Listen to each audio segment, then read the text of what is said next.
dead time. You did one Edinburgh show that was 24 hours long? I've done it a few times, actually. This is insane, because I don't understand how this works. Well, the longest one was 36, but I've done quite a few 24-hour shows. That's 36 my hours sort long. of main gimmick in Edinburgh. Well, in Edinburgh, I do a stand-up show every year, then I do a bonus. I'm not doing it this year, because I'll die if I do it, keep doing it. But, that was pretty much what the doctor didn't quite say that, but he implied I would die soon.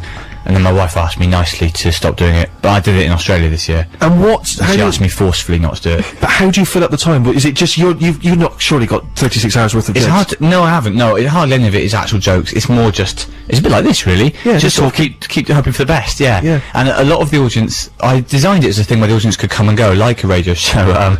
But in fact, it attracts people who really are hardcore. So quite a lot of people stay for the whole 24 hours. So after a bit, they're so tired and sort of days.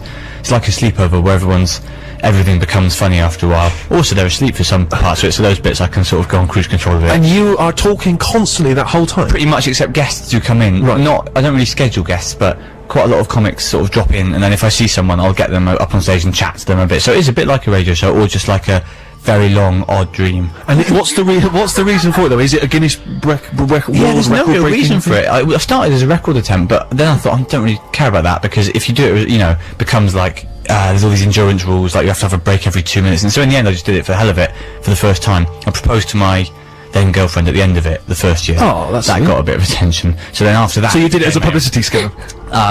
What I'm saying is it became a publicity. right. My whole marriage, in fact, has been really. It's been like Brad and Angelina. It's been really good for both of us. Yeah. And Emily Ark, they call us. Sure. So now I've done it every year for the last few years, and it attracts, like sort of a hardcore. It's my favourite thing, but a lot of it is just trying to fill the time with games and just pranks and whatever. We send people out to do stuff and they come back in and report. So a lot of it is like a radio show, basically. And did you 1 year, you had each sort of, or was it each hour or something was a kind of different period of history? Yeah, that was hard. We did 2005 minutes in the year 2005, 1 minute to each year of human history. So then, it's a good idea, but then there's some years like 712 or something, and you just think, I wish I hadn't started this now. What did go on in 712? There was some I'd know a bit more. It would be something like, so-and-so invented the egg cup or something, so then maybe everyone would eat eggs for a minute, or, that sort of stuff. Sure. But I won't lie to you, there was some dull centuries. Yeah. There was some... So if we tested you when we said 1712, you wouldn't... I've got a file at home where I've one note of one thing that happened in every year. And then you've got great bonus years, sort of 1945, where there was some cracking years. Yeah. 1930, for the first World Cup, we played a sort of football match with, by that time, about 300 people, so we divided the audience up into all that. Some of the years, the 20th century was full of fun, in fact. But what did you do for 1966? For 66, I think we had something else like the Beatles, or we had an ongoing thing for most of the 60s. Sure. But by that time, of course, it was nearly over, so the theme was mostly, we'll soon be out of here. Yes. I could have done with that, the 20th century being early. I should have probably counted backwards in time, actually, because... And when did you hit the wall? After what hour did you just think this was a preposterous idea? About 20 minutes in, it probably was. Yeah. The worst bit is always just before halfway, because the first few hours, you got the adrenaline, you're setting things up, waiting for them to pay off. Like in that show, we sent someone to France, to how far he could get away and then come back.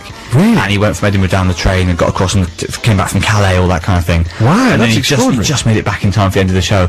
So things like that are brilliant, but things like that are really exciting at the start and the end. But in between, when he's just in Calais, there's quite a long period. So a lot of the show depends on these like 18-hour setups.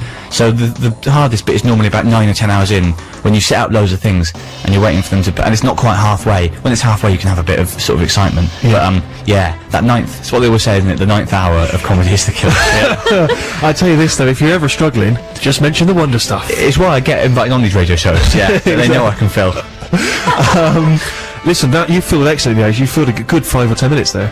So it was just me doing one sentence, basically. Let's take a break. Let's play some music and come back and fill some more. All right, I'll take a breath. Yeah. So we've been playing tunes which have been made by, for want of a better term, bedroom boffins. People are just using their stuff at home. I don't know why, that was the thing that occurred to me to do this week. And Baby Bird, of course, made his name by doing a lot of sort of stuff in his home studio. And here's an early track from him, Lemonade Baby.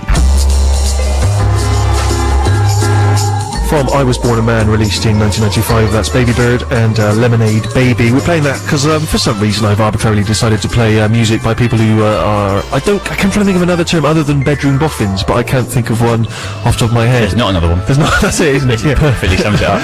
Exactly. So, and so anyway, I was looking through, we obviously get the callers to recommend tunes, that's one of the big things, that's one of the reasons people tune into the show. And we had one from Zoom Van Snook. Zoom got in touch, or Van Snook, I'm not sure, Mr. Van Snook, and recommended a tune tune called Bibliophone, and that seemed to fit the remit because it's a tune, according to the email, that is made from, pardon me, the sounds of books flicking and doors being slammed, windows being closed, biscuit tins, candlestick holders, things like that. So, why not, get the person who recommended that tune on the line? So, Alec, are you there? I am, yes. Hello, Alec. All right. Now, what led you to this tune, Bibliophone by Zoom Van Snoop? I was trawling the internet on my many wanders late at night or early in the morning, and just came across it. Right. Because I'm a fan of fine sound myself. Yes. Now, what's your name, Alec? Alex, yeah. And what's your surname? Snook. Your surname is Snook. It is, yeah. So you must have seen someone on there, and you thought that's weird because Snook is quite a rare name. There's an artist called Zoom Van Snook. Chances are I can enjoy that music. Yes, it was. There's a couple of sites. You've got like last.sm and that sort of thing. Yeah. And there's tags. Sure, but is that? Being completely truthful, though, Mr. Snook, or Mr. Van Snook, I don't know where that Van should go. Is that the full story, or are you perhaps not giving us the complete picture? I mean, for instance, Snook is quite a rare name. Is there any chance you might have any relationship with, Zoom Van Snook, for instance? I have met this fellow. Right. Okay. All right. Reading between the lines. Yeah. Are you Zoom Van Snook? Yes. Right, yes. Okay, brilliant. So the best way to get your music played on the radio is to recommend it to someone who says recommend tunes. Yeah, I thought so. I thought I'd give it a whirl, Well, it's worked brilliantly for you, I have to say. It seems to have, yeah. Now, I can't help but notice a certain West Country twang.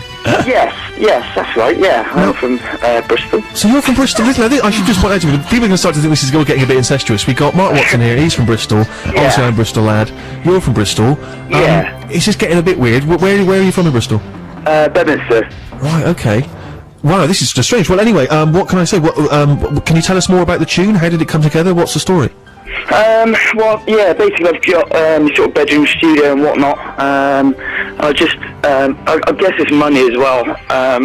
Just not having loads of equipment and loads of instruments and whatnot. So basically anything I've got lying around in the studio, I was interested in just making the rhythm, the tunes out of whatever I had there really. So we had a load of books stored in there and whatnot, and I was just basically slamming the pages, flicking the pages, and then sort of doors and windows and candlestick holders, everything that I had in the room basically. I just sort of put it into a mic and then made a rhythm out of it. Okay, well listen, you've sold it to me, I'm intrigued because I've not heard it yet, so you hang there, Zune. Okay. And we'll listen to the tune, we'll come back and talk to you in a sec. Great, thanks mate. Cheers. Bye. So the tune is Bibliophone by Zoom Van Snook, and by an extraordinary coincidence, the man who recommended it is Zoom Van Snook, which was remarkable. I don't think any of us were expecting that. Zoom, are you still there? I am, yeah. That was very good indeed. So what exactly was being used there? We could hear the books being flicked. Yeah, so you've got the double glazing, the door, the window handle, which is sort of making the clicks as well. And so all of the initial rhythm part is just like different sized books, making the bass drum and the clicks and the glitches and that sort of thing. Well done, man. I was most impressed. And the guitar, obviously, that was just lying around. That must have been handy. That's a friend of mine, Kit, played that. I play keys and everything else, but yeah, the guitar's someone else. But well, it was great. Thank you very much indeed, and thank you. We appreciate you getting in touch, even if it was to plug your own tune. We had a woman came on before who recommended her own son's band, so why not? Thank you very much indeed, Alec or Zoom. Okay, thank you. I appreciate it. All the best, man. All right, cheers, mate. If you want to recommend a tune, you can go to the website and you follow various links. My face takes you to various places, one of which, of course, is the ability to. My face can take people to places you would not believe. Yes, absolutely. And yeah, you can recommend a tune to me. And I'm not necessarily suggesting that if you have your own band and you want to get played, that's the way to do it. But listen, who am I to criticise? Why not? With all that, so we get our break somehow. Back in a second with the last Shadow Puppets. BBC. Mark Watson's with us. You've also written a book, Mark, about the environment. I have actually, yeah. Crap at the environment. I thought I would, yeah. You know me, I like to give things a go. Yeah. Exactly, why not? Yeah, I was going to recommend it actually. It's a great book written by a bloke called Mark Watson. Sure. And I don't want to dwell on it because the environment. I mean, everyone's talking about that. Yeah, they are. Yeah. Yeah. Let's not dwell on it. Let's forget all about it. But you've got a book that's about the environment. Yeah, it was just about. It's about how the environment, because that's quite a boring subject and quite. I'm not very good at it. I thought I'd try and write a book for people who are sort of interested, but not too much. So it's that, yeah. It's my efforts to sort of reduce my carbon footprint, but not make a big deal out of everything. And so, because that sounds to me like I'm the perfect audience for that, because I don't really wrote it for care. you, Steve. Well, I appreciate it, because I don't particularly care. You wouldn't care, or you wouldn't remember either, but yeah. I have to say, I have been on the recycling your plastic bags for ages. I've been doing that long before it became fashionable, Mark. Is that one of the features of your book? Recycling plastic bags, yeah, and not using plastic, using canvas bags and things. Oh yeah, you'd love the book, I reckon. Yeah, and could maybe play a 3-minute audio feed of it. Or something. Sure, absolutely. Or you could just read some for us. Yeah, we could get someone to do a mix. So what's the highlight of the book? Because you've not sold it to me. Oh no, that's right. No, I'm so busy trying not to make it seem like I'm just selling it that I'm actually not selling it, deterring people. Yeah. Oh, I went to the course with Al Gore where I was trained to be a climate change lecturer. There you go. That's interesting. You look interesting. There you go. I'm starting to. I can just see a certain Mr. Merchant going to the bookshop now. Yeah, you've piqued my interest. So Al Gore himself personally trained you? Yeah, I was invited. Yeah, there's not just me. There's about 100 people. It happened about halfway through it was like last autumn. Yeah. So since then I'm trained up to do his version of his lecture now. But really? Funny. Yeah. Yeah. So what's the key issue? Go. You've got conversational powers are all mine suddenly. 15 seconds. Tell me. Go. Why should I save the planet? There's not evidence to prove that we're actually doing anything to affect the planet. Why should I bother? Ah, nuts. Didn't think of that. Well, I reckon. See, that's the first question I'd want Al to be able to answer. I think that Al would say, actually, there's loads of evidence, and here it is. And then he's got loads of blooming evidence, and my job is to try and do it in a funny way because he tends to mostly do slides and graphs and stuff, which not all audiences enjoy. Sure. So, but yeah, there is. The answer is yes, there is evidence. So there. Okay. In 15 seconds. You've put me in my place. Well, I appreciate it. No problem. It's a good rhetorical technique just to deny everything the person said. Yeah. I reckon the evidence is there because I wasn't paying attention. Neutral, but then having looked into it, I think people who say that haven't sort of read up properly on it. Sure. Yeah. Or they've read propaganda from the side that are trying to get that. I mean, that's what that side was. That's what they would argue. They might have that's what Clarkson. My enemies, yeah. That's what Clarkson would argue. Oh, don't get me started on Clarkson. Oh, I want to get you started on Clarkson. Oh dear, I don't like Clarkson. Oh, you slammed him. There you go. I'm sorry to make it so bloody in here. I'm so glad that I got you started on Clarkson. They call me Edward Mr. Angry, and that's right. Yeah. That was. I don't like it one bit. I don't even watch his program. There you go. I've said it. I don't even buy his books, including I Know I'm Right or whatever. Careful, come on, calm down. Do not swear. That's really I wasn't going to. I just. What is this all? I know you got so. Anyway, I haven't bought any of them. Good. Well, he probably hasn't bought your book either. No, so it's sort of stalemate at the moment. I'm waiting for one of us to crack. Just incidentally, we're talking about urban myths, and have you ever heard that famous stand-up comedy myth? The one about Kirk Douglas's son. I don't think you must have heard that. Oh, that's dynamite. But before I tell you that, I've got to play a tune, and you are so good at keeping the listener. I know. That's a great story. But also, I didn't mention about the Munchkin, did I? So the Munchkin hung himself. You just left us with a mental picture of him hanging himself. Yeah. So yeah, if you watch Wizard of Oz, supposedly there's a figure in the background. It's a Munchkin who has hung themselves through unrequited love. And actually, here's the truth of it. Okay, you can see a weird image. He hung himself for different reasons. It wasn't that. It was actually because it was not. I'd say because it wasn't a Munchkin at all. It was not a Munchkin. They don't exist. It was actually a number of birds were taken from Los Angeles Zoo and taken to the set of the Wizard of Oz in order to give that very interior set of Oz a more outdoorsy feel. So you have these birds roaming around, and in the background all you can see is, weirdly enough, and it references right back to the early beginning of the show, you mentioned a crane. So just it's a crane wandering around, a bird crane wandering around in the background, which is one of the reasons why when the Tin Man and Dorothy run past it, they don't scream during the take, oh my god, it's a tiny person who just hung himself. Yeah, although they would have probably not left that in the final film. Yeah, they probably wouldn't have. But yeah, so I'm pleased that I can finally put that to rest. We'll have some last Shadow Puppets, and I'll tell you the extraordinary. None of these myths end with someone actually killing themselves. 64546, have you got a myth where someone ends up dying? I think you'll be agreeing, Sammy, that it's one of the best albums